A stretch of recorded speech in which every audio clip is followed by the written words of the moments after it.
दर 2024 के लिए नीतीश सरकार ने जातीय जनगणना का सियासी दांव चलते हुए बिहार में जातीय जनगणना पर रिपोर्ट जारी कर दी है। इस रिपोर्ट में हिंदू की संख्या तकरीबन 82%, जबकि मुसलमानों की संख्या 17.7% बताई गई है। इस रिपोर्ट की बड़ी बात यह है कि अत्यंत पिछड़ा वर्ग की संख्या बिहार में सबसे ज्यादा है।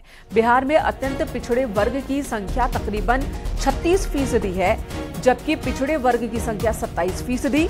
बिहार में सवर्ण समुदाय की संख्या 15.252% है, तो यादव जाति आबादी के हिसाब से 14% है।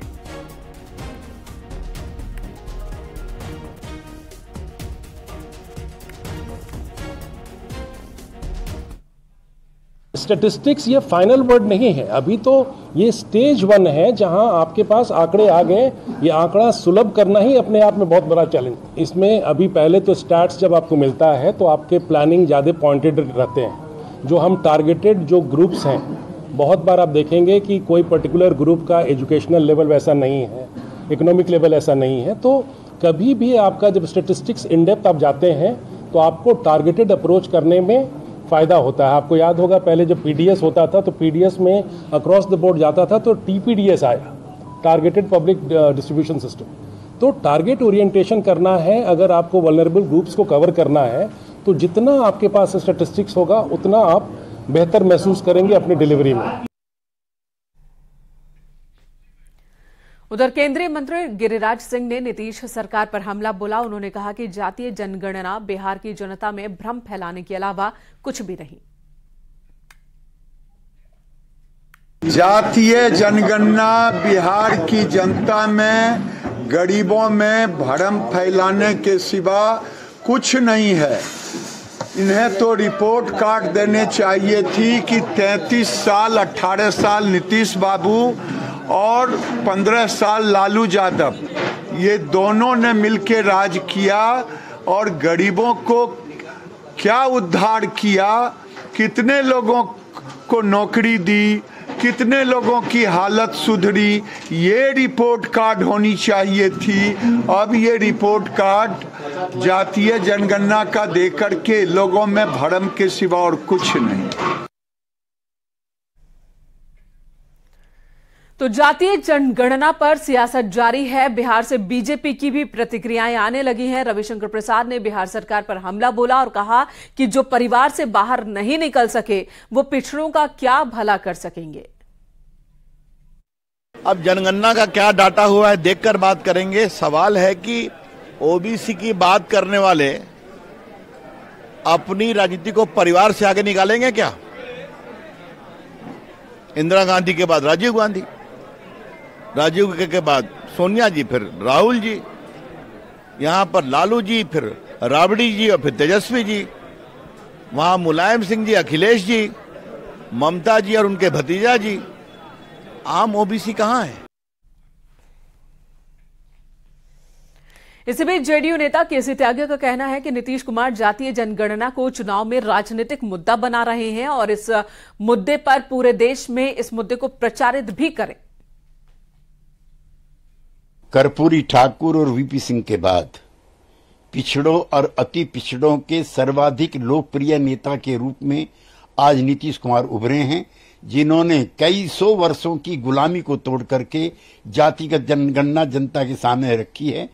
आज साबित हो गया कि वो 63% हैं।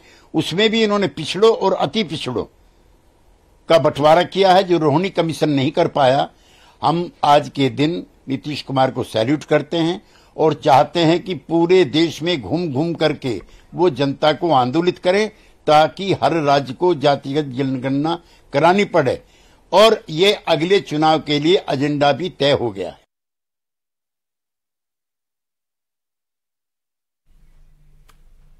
और इस वक्त हमारे सहयोगी अनूप गुप्ता हमारे साथ जुड़ चुके हैं। अनूप जी, जिस तरह से 2024 से पहले जातीय जनगणना का मुद्दा एक बार फिर पूरा विपक्ष उठा रहा है, चाहे वो कांग्रेस हो, आरजेडी हो, नीतीश कुमार अब जुड़ गए हैं इसमें और बहुत जोर शोर से, या फिर आप उत्तर प्रदेश आ जाएं तो समाजवादी पार्टी। बिहार में जातीय जनगणना की शुरुआत पहले ही हो गई थी, अब पहली रिपोर्ट भी आ गई है। यह मुद्दा कितना गर्म होने वाला है?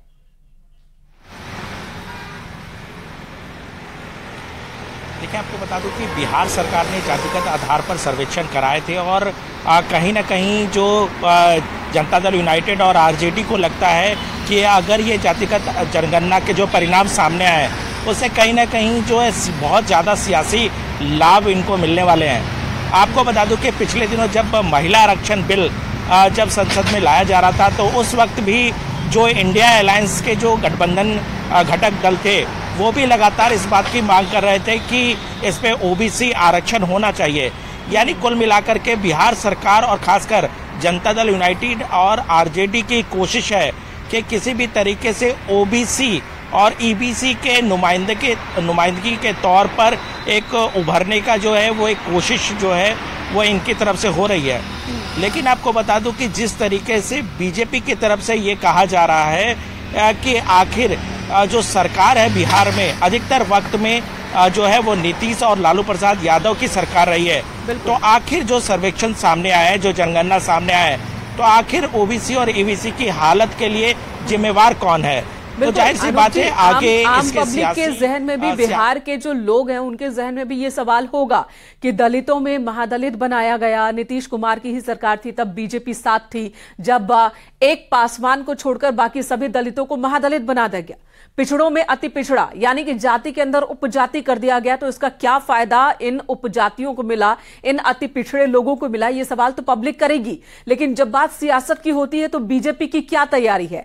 अगर हम दक्षिण में जाए, उदयनिधि स्टालिन भी इस जातिगत ढांचे पर हमला करते हैं, नीतीश कुमार हमला कर रहे हैं, लालू यादव की ओर से जातीय जनगणना की डिमांड हो रही है, अखिलेश यादव वही डिमांड रखते हैं, राहुल गांधी बार बार इसी का इस्तेमाल कर रहे हैं, चाहे महिला आरक्षण का मुद्दा या कहीं भी यही बात हो रही है, जाति जाति जाति। यानी कि विपक्ष ने क्लियर कर दिया है कि एक बड़ा मुद्दा वो 2024 के इलेक्शन में रखेंगे। तो बीजेपी की क्या तैयारी है, कैसे काट करेगी बीजेपी?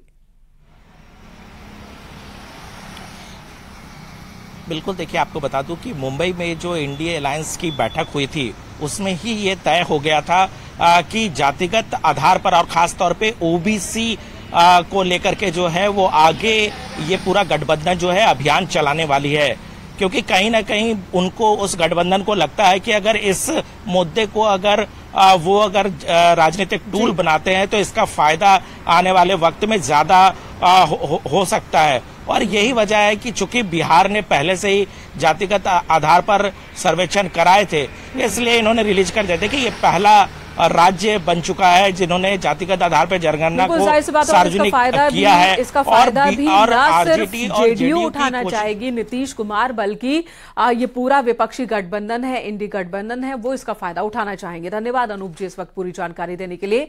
और जातीय जनगणना की इस पहली रिपोर्ट को लेकर, इससे जारी होने को लेकर लालू यादव ने इसका स्वागत किया। ट्वीट कर उन्होंने लिखा कि आज गांधी जयंती पर इस ऐतिहासिक क्षण से हम सभी साक्षी बन रहे हैं। ये आंकड़े वंचितों, उपेक्षितों और गरीबों के समुचित विकास और तरक्की के लिए काफी जरूरी है। उन्होंने और लिखा है, आज गांधी जयंती पर इस ऐतिहासिक क्षण के हम सभी देखिए किस तरह से गवाह बने हैं।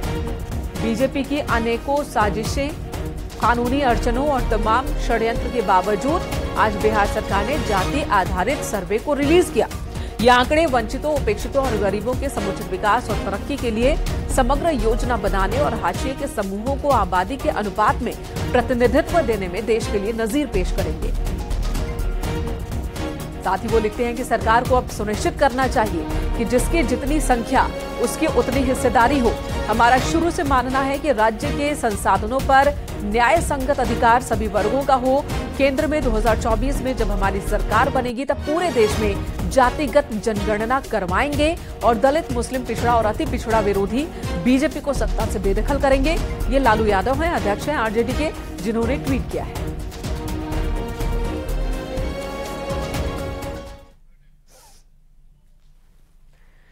और बिहार के डिप्टी सीएम तेजस्वी यादव का क्या कहना है इस मुद्दे पर, वो भी हम आपको सुनाते हैं। नाला साफ करते हैं, कौन लोग झुग्गी में रहता है, कौन लोग मजदूरी करता है, कौन लोग भूमिहीन लोग हैं, और इस आंकड़े में सारी चीजें आ गई कि किसकी कितनी आबादी है और किसकी क्या स्थिति है।